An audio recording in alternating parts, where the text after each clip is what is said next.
이번 시간에는 이번엔 네 번째 단계라고 할 때는 개입 단계로 넘어가도록 하겠습니다. 우리가 지금 세 번째 진행을 하고 있습니다만은 사회복지 실천의 과정 첫 번째 단계가 접수 단계, 인테이크 단계에 해서 만남과 문제 확인, 그리고 관계 형성 및 오리엔테이션, 아니면 만남과 문제 확인의 결과 기관의 성격이나 전문가의 전문 영역에 맞지 않는다면 정당한 기관으로 이송시키는 의뢰를 이끌어가는 첫 번째 단계가 접수 단계, 인테이크 단계입니다. 다음에 두 번째 단계로 설명할 적에는 조사에서 자료 수집의 단계죠. 그리고 세 번째 단계가 사정. 보통 조사 단계와 사정 단계는 거의 동시에 이루어지는 단계가 되겠습니다만 분리해서 세 번째 단계 사정 단계. 가장 출제가 잘 될 수 있다는 것은 역시 사정 단계가 가장 양이 방만해서 2시간에 걸쳐서 교집합본으로 이렇게 강의를 했습니다. 그래서 사정이라고 하는 것은 진단의 영역에서 다루고 있던 어떤 문제점의 확인뿐만 아니라 클라이언트의 자원이나 강점이나 가능성까지를 확인해서 소위 잠정적이지만 개입 전략을 수립하는 것을 사정이라고 했습니다. 그리고 실질적으로 클라이언트를 인식하는 방향도 다른 거죠.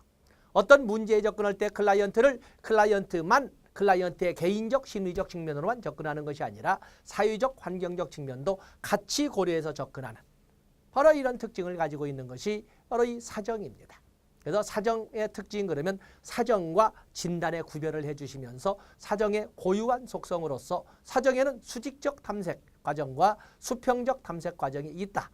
그리고 양가 감정, 개인적 심리적 측면뿐만 아니라 양면적 가치에서 개인적 심리적 측면뿐만 아니라 사회적 환경적 측면도 같이 고려해야 된다. 그리고 진단과는 달리 클라이언트의 적극적 참여를 당연시 해야 된다. 이런 것들을 우리가 특징으로 정리할 수가 있었습니다. 그러면서 이 사정의 대상으로서는 클라이언트의 문제, 도대체 무엇이 문제인지, 어떤 것이 충족되지 않았는지를 확인한 다음에 그것이 충족되지 못할 수밖에 없었던 장애물은 무엇인지, 그리고 그 장애물을 어떻게 제거할 것인지 하는 차례로 진행을 하는 이런 문제를 확인하는 방법, 과정과 또 그런가 하면은 클라이언트의 강점을 확인하는 것, 또 클라이언트의 가족을 확인하는 이런 사정의 세 개의 영역을 우리가 판서를 해봤습니다. 그래서 클라이언트의 문제 사정, 클라이언트의 강점이나 자원 사정, 그리고 클라이언트의 가족 사정을 봤습니다. 그중에 클라이언트의 가족 사정에서 가족 사정의 대상으로서는 가족 구성원들 간의 의사소통과 그리고 클라이언트의 가족 구조 사정 두 가지로 설명을 했습니다. 가족 구성원들의 의사소통의 유형은 단순하게 아니면 단편적으로 또는 획일적으로 누가 말한 것이 하나로 정해질 바야 아니겠지만 보통 우리가 시험용어로 가치인지에 복습하는 개념으로 넘어간다면 경험적 가족치료와 의사소통 가족치료를 같이 이끌어갔던 사티어가 제시했던 의사소통 모형을 가지고 한번 제시를 해봤습니다. 가족 구성원들 간에는 일방적으로 비난, 힐난하는 쪽으로 이끌어가는 공격형 또는 비난형, 또 그럼 일방적으로 상대방의 의견에 동조만 하는 소위 복종형, 또 그런가 하면은 철저하게 아주 똑똑한 냄새는 풀풀 풍기지만 아주 어떤 인간미는 보이지 않는 냉철한 이성적 판단만을 가지고 접근한다는 초이성형 또는 계산형, 또 그런가 하면은 주의산만형, 다 모두 역기능적 의사소통이라고 분류를 하고 있는데 그에 비해서 샌더와 리시버, 송신자와 수신자의 의사소통이 서로 일치되는 과정에 이루어지는 일치형, 가장 기능적 역할을 하는 의사소통이라고 하는데 이렇게 사티어는 가족 구성원 간의 의사소통을 5개로 나눴다고 살펴봤습니다. 또 가족사정의 또한 대상으로서는 가족 구조를 봐야 되는데 어떠한 가족체제로 이루어졌는가, 경계선이 명확한가, 분리되어 있는가, 아니면 밀착되어 있는가, 가족 구성원 간의 자아가 분리되어 있는가, 자아가 혼합되어 있는가, 이렇게 소위 미누친의 방식으로 접근을 하든 아니면 보헤의 방식으로 접근하든 어떤 체제의 모습을 보여주는가, 또 가족이라고 하는 것이 대가족인가, 핵가족인가, 아니면 개부모 가족인가, 한부모 가족인가, 또 다문화 가족인가, 딩크족인가, 듀크족인가, 통크족인가, 이런 것들도 우리가 가족 체계를 통해서 분석해 볼 수가 있는 것입니다. 그다음에 가족 규범, 가족 규칙이라고 하는데 거기에는 당연히 모든 집집마다 있는 하나의 가족 규칙이 있지 않겠습니까? 어떤 규칙을 가지고 살아가는지, 각자의 자유, 분방함을 선언을 하는지, 아니면 정확하게 철저한 규칙 속에서 시공간적 규칙을 철저히 지키도록 요구하는 것이 존재를 하는지, 어떤 것을 소위 가훈으로 삼고 있는지, 이런 것 등이 소위 가족 규범이 되지 않겠습니까? 모든 가족, 아무리 가깝다고 하더라도 가족 구성원들 사이에도 서로 지켜야 될 경계가 있지 않습니까? 보통 이 가족 구성원들 사이에 지켜야 될 그 경계선, 가족 구성원이나 체계의 정체성을 지켜준다고 하는 그 경계선을 우리는 보통 가족에서는 권위라고 하죠. 아무리 가깝다고 해도 넘어서서는 안 되는 경계선이 있는데 그걸 권위라고 합니다.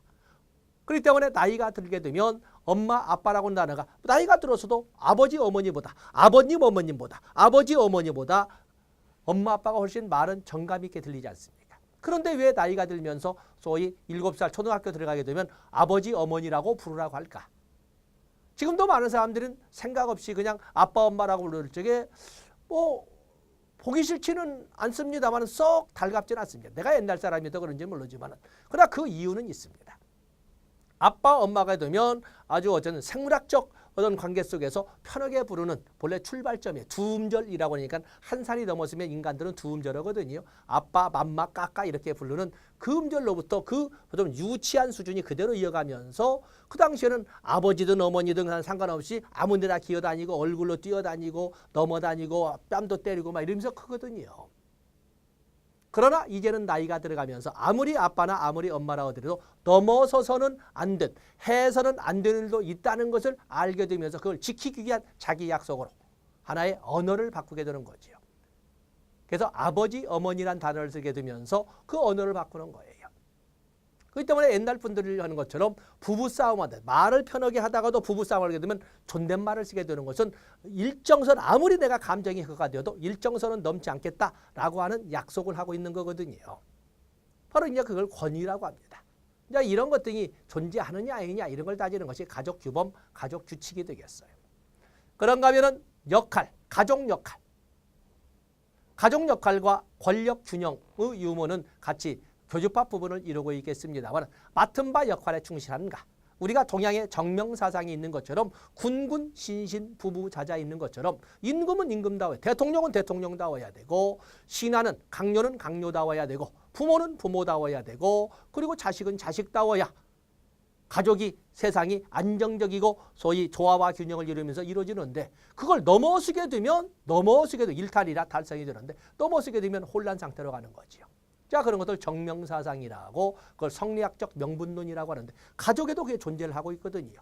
아버지는 아버지로서 아버지다워야 되고 어머니는 어머니로서 어머니다워야 되고 자식은 자식다워야 되고 형은 형다워야 되고 이렇게 돼야 되는데 그것이 존재하는가라고 이렇게 보는 것이 소위 가족 역할이 되지 않겠습니까? 그것을 넘어서게 되면 왜곡된 권력 균형이 이루어지게 되는 거죠. 왜곡된. 너 그러면 세대 간 양상 얼마나 구태의연한 과거지향적인가 아니면 현실지향적인가 아니면 미래지향적인 이런 그 성향으로 가족이 이끌어 이것도 역시 권력균형과도 연결되지 않겠습니까? 물론 어린 시절에는 부모를 중심으로 해서 세대 간 양상 부모의 일방적으로 명목적으로 복종하기를 원하는 시대가 있지만 청소년기가 되면서 이제 점차 벗어나게 되죠.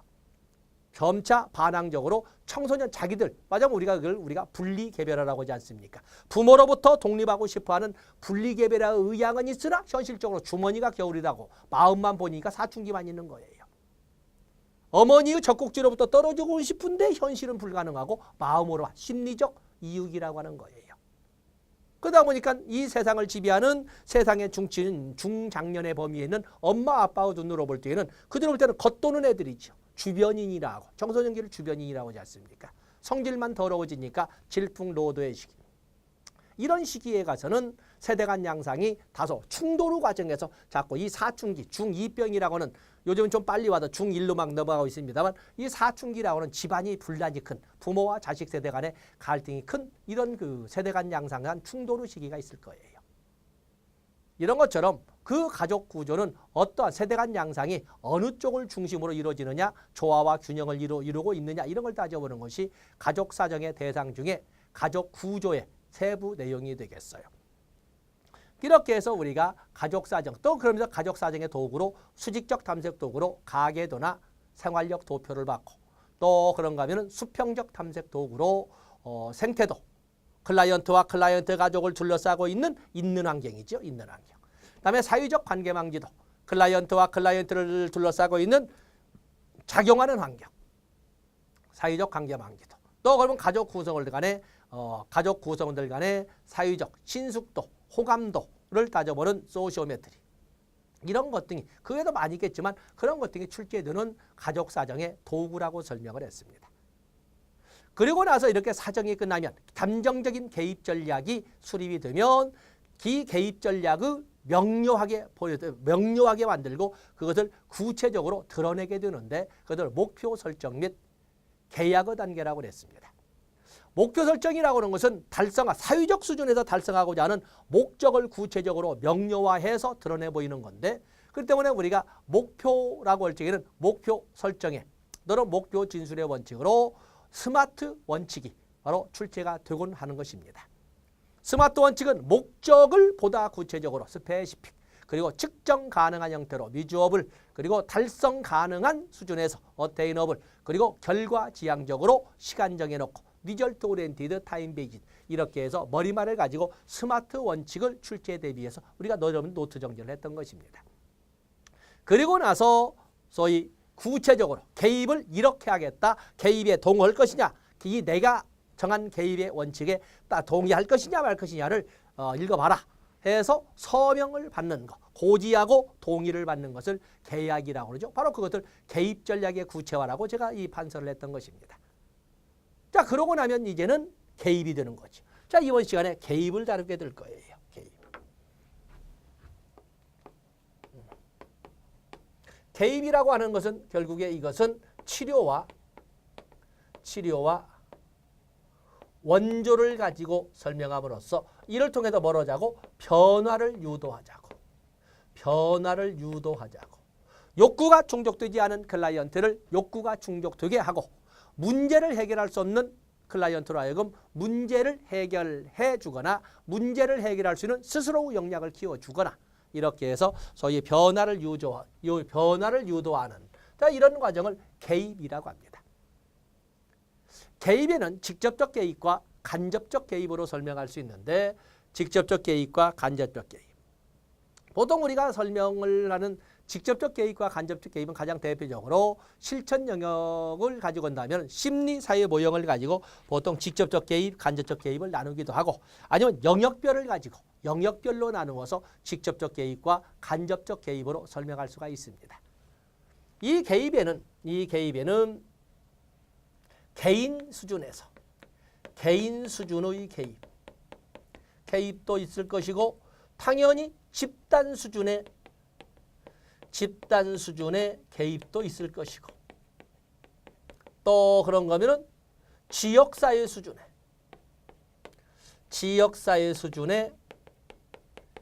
개입도 있을 것이고 그런가 하면 실천 현장을 중심으로 해서 학교 수준의 개입, 학교 사회사업 또 의료 영역 주변의 중심의 개입 그러면 의료 사회사업 이렇게 것처럼 기준을 어디다 두고 개입을 할 것이냐를 가지고 설명할 수 있는데 개인 수준의 개입 그러면 우리는 개별 사회사업에서 개입이라고 설명할 수가 있는 거고 집단 수준에서는 집단 사회사업의 개입이라고 이렇게 설명할 수 있지 않겠습니까? 그런가 하면 지역사회에서는 지역사회 조직사업의 개념으로 이렇게 개입을 어떻게 보면 이게 바로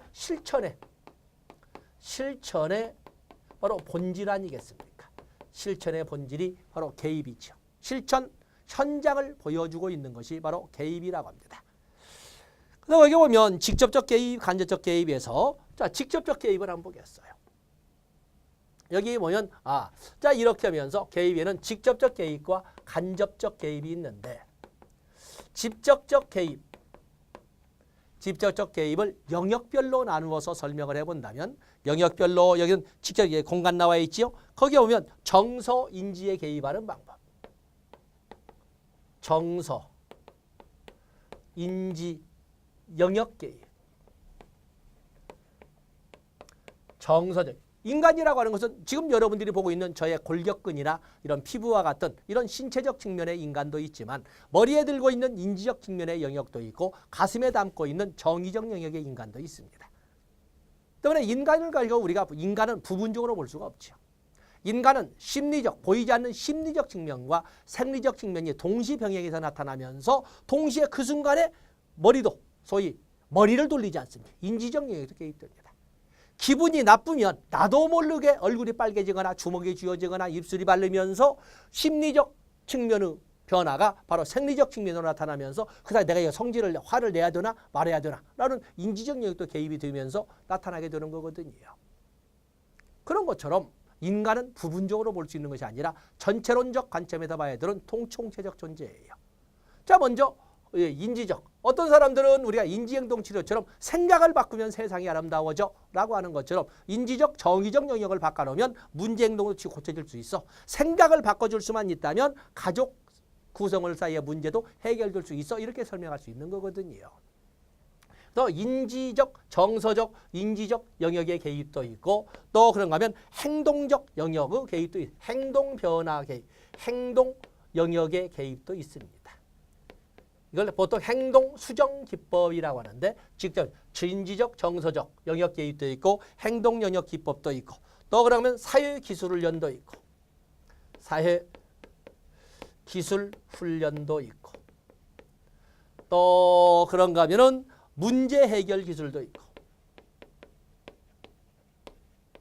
문제 해결 훈련도 있고 또 기술도 있고 또 그러면 스트레스 대처, 스트레스 관리,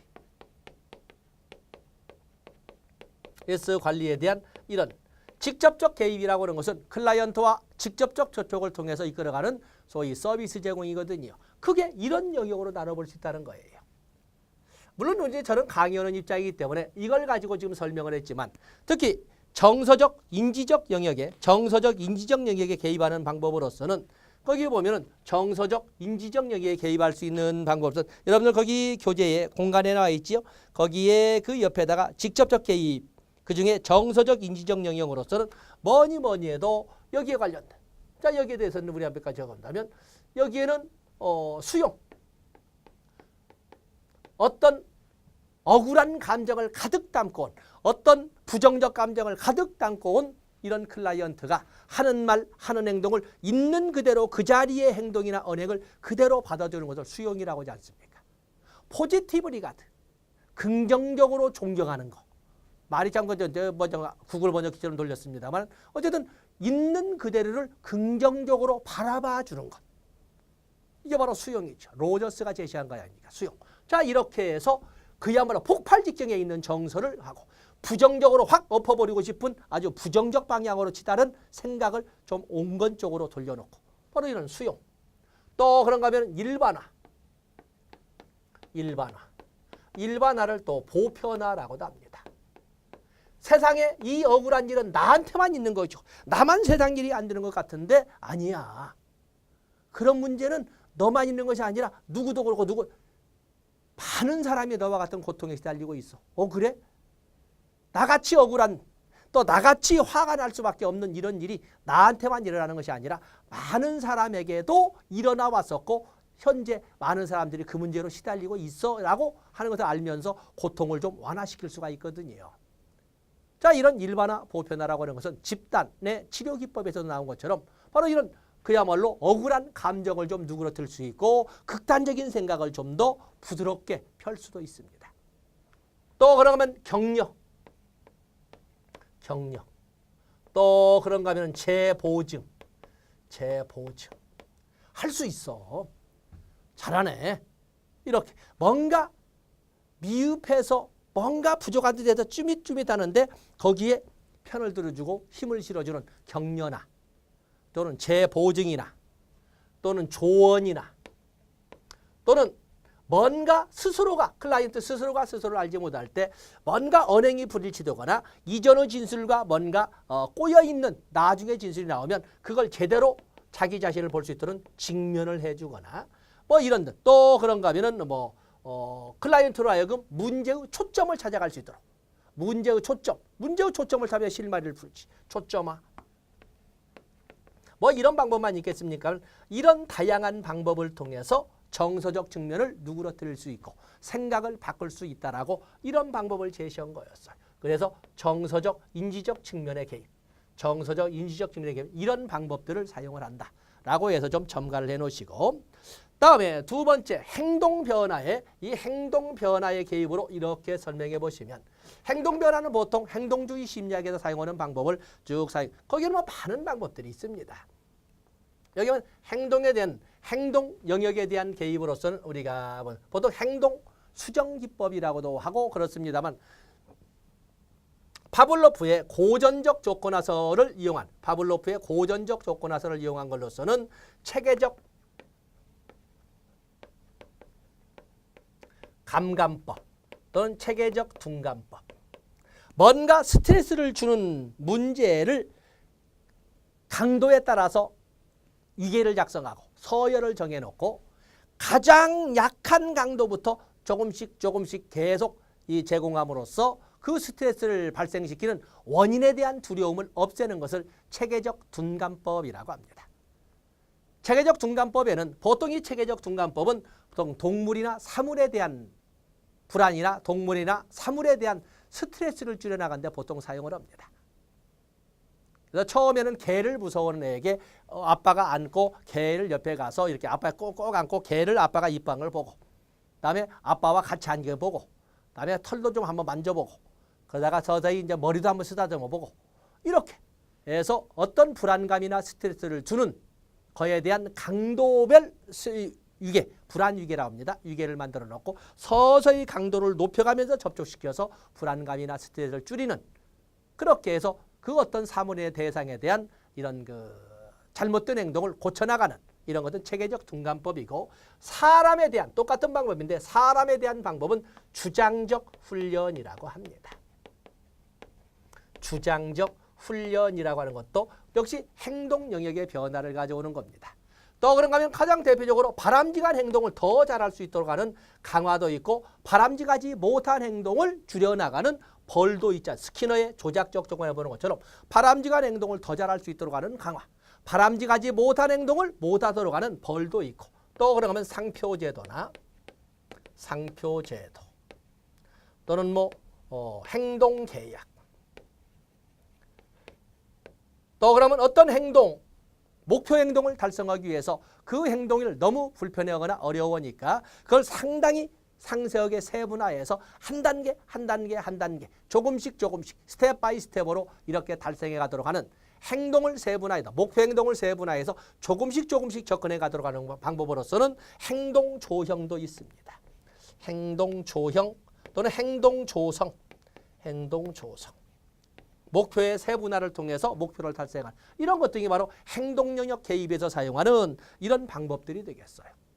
물론 벌에는 다양한 벌도 있죠. 뭐 타임아웃도 있고 심적 포화도 있고 뭐 이렇게 있습니다만 자 이런 방법 그 외에도 이렇게 문제 해결을 위한 훈련도 있고 또 사회기술을 배워나갈 수 있도록 하는 훈련도 있고 또 그러면 사회기술 또 스트레스를 관리하는 이런 기술도 있고 뭐 이런 다양한 방법들도 있습니다. 그래서 거기 있는 것처럼 말을 좀 너무 교재를 싸납게 직접적 개입과 간접적 개입으로만 설명을 했지만 그런 정도를 여러분들이 봐주시면 되겠어요. 그 외에도 뭐 스트레스 관리나 자긍심 함양 특히 이 자긍심을 환양시키는데 거기는 격려라든지 재보증 같은 방법 아주 좋지 않겠습니까? 잘하네, 믿었어, 뭐 이렇게 걱정 마, 너는 보니까 잘할 수 있을 거야, 뭐 이렇게 힘을 실어주는 것도 아주 좋지 않겠습니까? 또 그런가 하면은 거기 보면은 뭐 이 정도 뭐 이런 등의 방법을 통해서 클라이언트와 직접적 접촉을 통해서 문제 행동을 치유해 갈 수 있다라고 설명할 수가 있습니다. 다음에 간접적 개입이 이렇게 나와 있는데 간접적 개입이라고 하는 것은 여러 가지가 있지만 간접적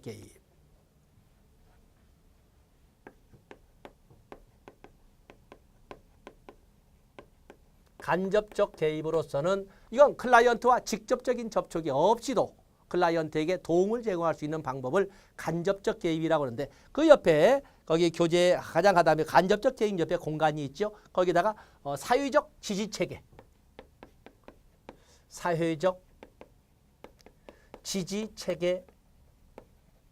개발 그렇죠. 이 전문가가 클라이언트를 직접 만들지 않고서도 클라이언트 주변에 있는 인적 자원을 조성해 줌으로써 그야말로 힘을 갖게끔 이렇게 만들어주는 것도 간접적 개입이고, 또 그런가 하면은 클라이언트에 제공될 수 있는 서비스를 조정하는 것도 역시 클라이언트를 직접 만나지 않고서도 제공될 수 있는 그러한 기법이 될 거예요. 그런가 하면 클라이언트를 위해서, 뭐냐면 클라이언트 편에 서서 클라이언트의 언행에 대한 정당성을 부여하고, 클라이언트를 힘들게 하고 클라이언트를 괴롭힌다고 하는 기관의 권리에 대하여 저항할 수 있는 힘을 길러줘. 옹호 기술이야. 옹호. 클라이언트 옹호. 클라이언트 옹호. 만나지 않고서도 클라이언트 편에서도 기자회견도 해주고 이렇게 힘을 실어주는 옹호. 또 그런가 하면 클라이언트를 위한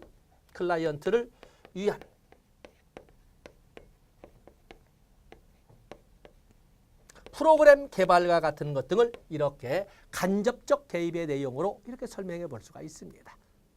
그런가 하면 조금 전에 판서한 것을 가지고 또 설명해 볼 때 이와는 다르게 한번 우리가 여러분들 그 교재를 보면은 그 페이지 젤로 위에다가 한번 적어볼까. 여기와는 다르게 좀 심화 학습을 해보도록 하겠습니다. 홀리스가 제시한 심리 사회 모델을 제시한 홀리스가 제시한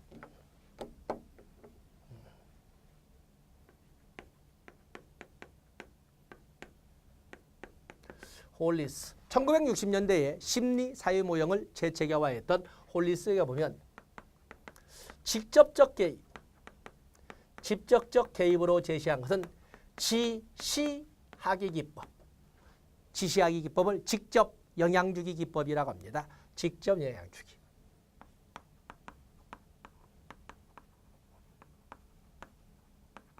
직접 영향주기 기법이라고. 지지하기 기법. 받쳐주기 기법.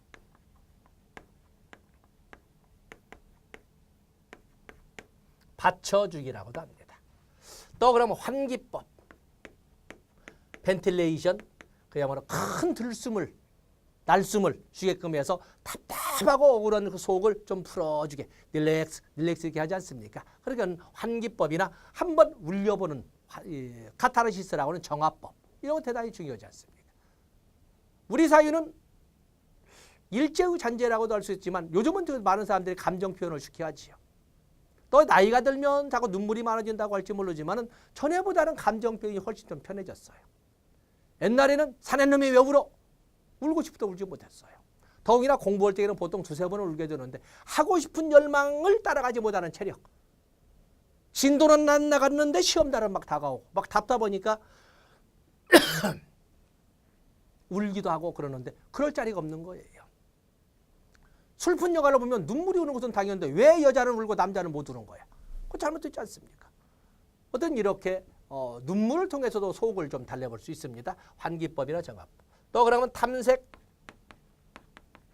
묘사를 기술 환기법. 또 그러면 발달적 고찰.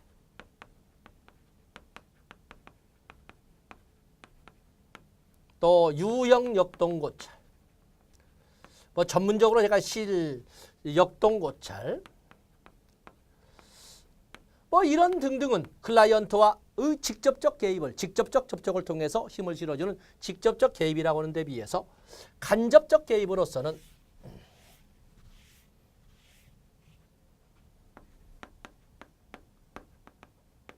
홀리스는 간접적 개입. 그냥 쓰겠습니다. 홀리스의 심리 사회 모형. 심리 사회 모형에서 제시하는 걸로서 간접적 개입으로는 가장 대표적인 것이 역시 환경 조성이죠. 환경 조성. 또 그러면 필요로 하는 것을 만나지 않고도 제공하는 구체적 서비스 제공. 재원이 부족해서 가정 문제가 발생한다면 소득 보조를 해주고, 엄마 아빠의 맞벌이 과정을 통해서 애들을 기를 수가 없다면 타가 보호, 보육 서비스라든지 아동 양육 서비스를 제공하거나 홈메이커 서비스에서 가정 봉사원이 파견되어서 집안을 좀 관리해 준다거나 이런 방법들을 직접 클라이언트를 만나지 않고서 할 수 있는 거거든요. 구체적 서비스 제공. 만약에 정당한 권한이 있는 기관으로 이송할 수밖에 없다면 의뢰.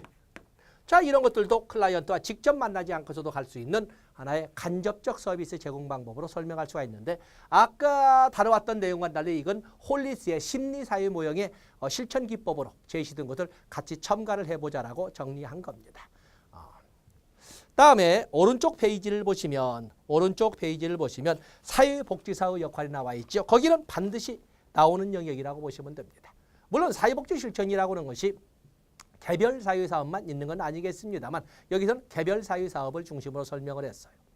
수없이 많은 사회복지사의 역할이 있겠지만 그중에 개별 사회사업에서 사회복지사의 역할에는 그중에 착각한 것이 조심할 것이 거기 중개자가 나와 있고 중재자가 나와 있죠. 어려운 내용은 아닙니다. 여러분 알고 있습니다. 착시하지 마시라고. 2교시, 1교시 정도가 되면은 1교시에서는 눈 또롱또롱한 눈길로 또록또록하니 시험을 보지만 벌써 2교시에 들어서면 저 체력이 떨어지기 시작하거든요. 착시 나올 수 있으니까. 중개자라고 하는 것은 연결해 주는 거죠. 클라이언트와 클라이언트가 필요하는 자원, 클라이언트와 클라이언트가 필요로 하는 체계를 연결해 주는. 그래서 연계 또는 알선 또는 소개 또는 중개 이런 단어가 나오면 보험중개사, 공인중개사라고 하는 것처럼 바로 중개자의 역할로 이렇게 보시면 됩니다. 연결해 주는 겁니다. 연결, 연계, 소개, 알선 이런 단어가 나오면 중개사의 역할이고 그에 비해서 클라이언트의 어떤 갈등을 조정해 주는 것은 법률 용어로 중재, 화해, 조정 이런 말 쓰지 않습니까? 어떤 갈등을 화해시키거나 조정하는 역할을 사회복지가 한다면 중재자, 메디에이터라고 합니다. 그래서 중개자가 나오든 중재자가 나오든 꼭 한 번 더 정도 가시고 보시면 되겠습니다. 그런가 하면은 조력자가 나와 있죠. 조력자. 이네블러. 영어 번역이 그런데 일부 출제 이런 것들 조성자라고 쓴다는 것을 또는 아주 소수지만은 가능케 하는 자라고 쓰는 사람도 있다는 것을 알아주셔서 꼭 획일적인 단어로 출제되는 건 아니다. 인에블러라고 하는 단어를 조력자, 힘을 실어주는, 그렇죠? 힘을 실어주고 잠재력을 개발해주는 사람이 왜냐하면 잠재력을 근데 줄짝 동시하는 것처럼 밖에서 좀 깨줘야 문을 열고 오는데 너무 두꺼우면 자기 자질이나 능력을 가지고 깨질 못하거든요. 그런 것처럼 해서 조력자를 조성자라고도 한다는 거 또는 가능케 하는 자라고 쓰는 분도 있다는 것도 알아주시면 되겠습니다.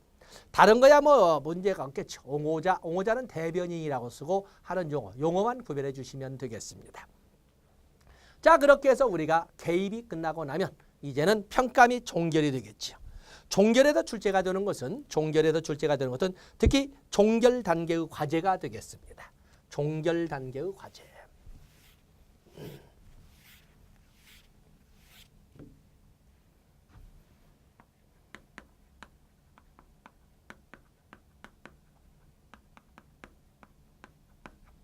종결 단계의 과제. 종결 단계의 과제는 교재에 있지만 자, 손맛 보세요. 시점 결정. 어느 시점에서 종결을 할 것인가. 종결 시점의 결정. 아예 정해진 역법에 의해서 몇 월 며칠 몇 시까지 이렇게 역법에 의해서 종결 시점을 정해놨다면 당연히 그때 마감을 지면 되지만 어떤 과업을 중심으로 한다면 그 시점을 결정해야 되거든요. 그러면서 목표 달성도 파악.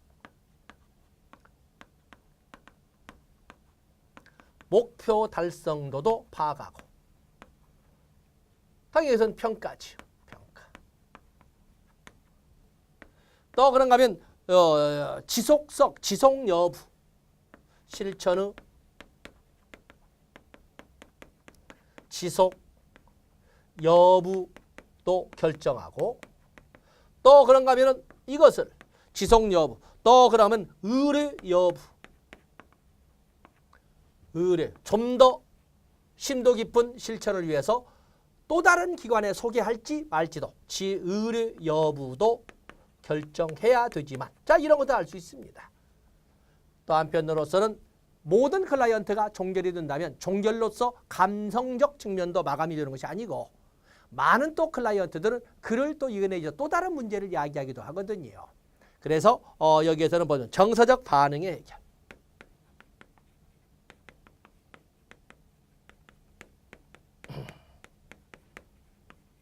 이것도 역시 중요한 문제가 되겠어요.